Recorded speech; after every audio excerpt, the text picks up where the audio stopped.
La forêt de Sarcelles, située dans les hauteurs de Blonzac, fait partie intégrante de la forêt départementalo-domaniale à Goyave.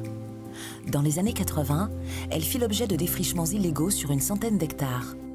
Après plusieurs années de conflits entre l'ONF et les occupants, les pouvoirs publics ont privilégié une gestion amiable de ce dossier. C'est ainsi que 32 contrats d'occupation ont été signés en juin 2006. Suite à l'observation de divers manquements, de nombreux contrats ont été résiliés. Soucieux de poursuivre la valorisation de cet écosystème exceptionnel, l'ONF a engagé des discussions rapprochées avec la SICA-LPG à partir de 2016. C'est le 19 octobre 2018 qu'une convention d'occupation temporaire a été signée entre messieurs Jean-Louis Pestour, directeur régional de l'ONF, et Francis Linière, président du LPG.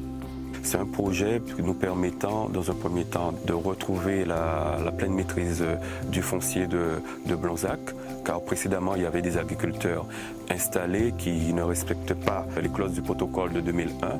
Donc, nous avons préféré avoir une gestion unique en confiant l'ensemble de ces terrains que nous allions récupérer à la SICA-LPG. Les clauses étaient connues de tous, c'était occuper le foncier par eux-mêmes, c'était à la date d'anniversaire.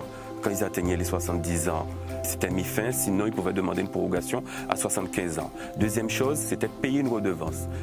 C'était ça la chose la plus importante, le paiement aussi de la redevance. Donc il y en a qui ne l'ont pas fait, ce qui a fait que l'Office a été obligé, dans un premier temps, de demander aux gens de se mettre en conformité et s'ils ne le faisaient pas, de résilier les contrats.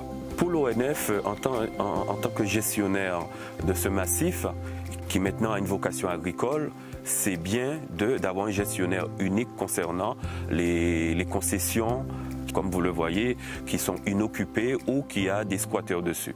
Donc c'est avoir un gestionnaire unique en la personne de la SICA-LPG, comme ça pour éviter tous les problèmes de non-paiement, etc. Alors le projet des producteurs de bananes sur la zone de Sarcelles est d'installer des jeunes adhérents afin de pouvoir faire une production bien contrôlée. Nous nous sommes rapprochés de l'ONF qui, lorsqu'il nous a présenté sa mission de récupération de foncier dans la zone de Sarcelles, nous nous sommes tout de suite positionnés pour avoir ce foncier. Ensuite, nous avons eu une trentaine de demandes au niveau de nos adhérents. Une commission ad hoc a été réunie pour faire l'attribution des lots et 7 jeunes ont pu sortir lauréats. Donc la mission principale du LPG va être d'accompagner et d'encadrer ces jeunes, accompagner les jeunes surtout dans les dossiers d'investissement, donc notamment de voirie, de mécanisation, et d'encadrer les jeunes notamment sur les différents itinéraires techniques que nous allons proposer afin qu'ils réalisent une banane de qualité. Lorsque l'ONF nous a parlé de ce projet de la zone de Sarcelles, donc il était évident pour nous, sachant qu'on est dans une forêt, de mixer un peu le projet banane agroforesterie. Donc les jeunes qui vont être installés vont pouvoir mettre en place de la banane, mais également faire du café, de la vanille, mais également du cacao.